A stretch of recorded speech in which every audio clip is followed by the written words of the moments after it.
సక్సెస్ని నీవు మోయగలగాలి. సక్సెస్ అనేది మీరు అనుకున్నంత ఈజీ అని కాదు. మీకు ఒక విషయం తెలుసా? ఈరోజు యూట్యూబ్ ఎంతమంది వాడుతున్నారు? యూట్యూబ్ ప్రపంచంలో యూట్యూబ్ అనేది అతిపెద్ద సోషల్ మీడియా, అవునా కాదా?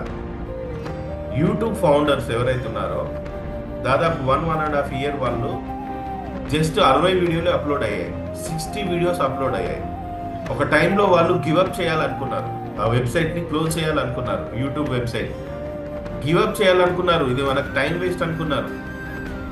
అలాంటి టైంలో జస్టిన్ బీబర్ అనే ఒక అబ్బాయిని తన వీడియోని అప్లోడ్ చేస్తే ఆ వీడియోని బట్టి అసలు యూట్యూబ్తో ఫస్ట్ డెవలప్ అయ్యి స్టార్ అయిన వాడు ఎవరంటే ఒక సింగర్, ఒక పిల్లగాడు. ఆ తర్వాత ఇప్పుడు చూడండి యూట్యూబ్ ఏ స్థాయిలో ఉంది, ఎన్ని వేల కోట్లు సంపాదిస్తున్నారు. వాళ్ళు కూడా గివప్ చేయాలనుకున్నారు, ఇంకా సాధ్యం కాదు, ఇక ఎవరు రారు యూట్యూబ్కి, ఎవరు వీడియోస్ అప్లోడ్ చేయరు, ఇది సక్సెస్ ఫార్ములా కాదనుకున్నారు వాళ్ళు. మీరు యూట్యూబ్లోనే యూట్యూబ్ సక్సెస్ స్టోరీ అని కొట్టండి, వస్తుంది. పెద్ద పెద్ద సక్సెస్లు ఇమ్మీడియట్గా రావండి.